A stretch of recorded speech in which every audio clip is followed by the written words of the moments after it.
दोस्तों, आज हम आपको खुश रहने का मूल मंत्र बताएंगे।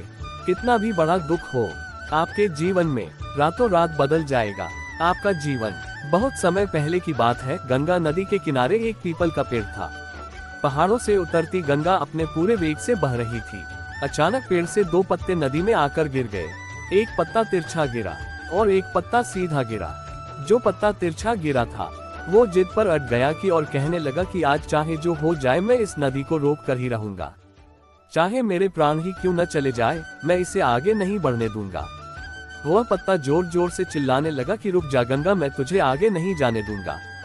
पर नदी तो बहती ही जा रही थी। नदी को तो पता ही नहीं था कि कोई पत्ता उसे रोकने का प्रयास कर रहा है। इधर पत्ते की जान पर बन आई थी। वह लगातार संघर्ष कर रहा था। वो पत्ता नहीं जानता था कि बिना लड़े भी वही जाना था जहां थककर और हार कर पहुंचेगा। परंतु अब और तब के बीच का समय उसके लिए दुख और संताप का समय बन चुका था। वही दूसरा पत्ता जो सीधा गिरा था वो नदी के प्रवाह के साथ बड़े मजे से बहता जा रहा था और कह रहा था कि चल गंगा, आज मैं तुझे तेरी मंजिल तक पहुंचाऊंगा। चाहे जो हो जाए, मैं तेरे मार्ग में कोई भी अवरोध नहीं आने दूंगा। नदी को इस पत्ते के बारे में भी कुछ पता नहीं था। वह तो अपने धुन में सागर की ओर बहती जा रही थी।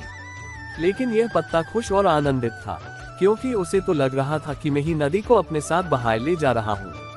तिरछे पत्ते की तरह सीधे पत्ते को भी यह नहीं पता था कि चाहे वो नदी का साथ दे या नहीं दे, नदी तो वही पहुँचेंगी जहाँ उसे जाना है।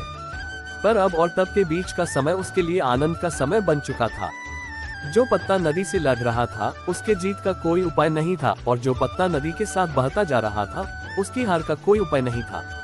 दोस्तों, यह कहानी हमें यह सिखाती है कि जिस दिन हम लड़ना छोड़ देते हैं उस दिन से हम जीना शुरू कर देते हैं। अब लड़ना छोड़ देने का अर्थ यह नहीं है कि आप सपने ना देखें या उसके लिए मेहनत करना बंद कर दें, बल्कि लड़ना छोड़ देने का अर्थ यह है कि आप उन चीजों की बदलने की कोशिश न करें जो आपके हाथ में नहीं है। यही खुश रहने का मूल मंत्र है। दूसरों को बदलने में अपना जीवन को बर्बाद न करें, बल्कि खुद को बदले। दोस्तों, यह कहानी आपको कैसी लगी? कृपया यह हमें नीचे कमेंट बॉक्स में कमेंट करके जरूर बताएं। साथ ही इस कहानी को अपने दोस्तों के साथ व्हाट्सएप पर जरूर शेयर कीजिए।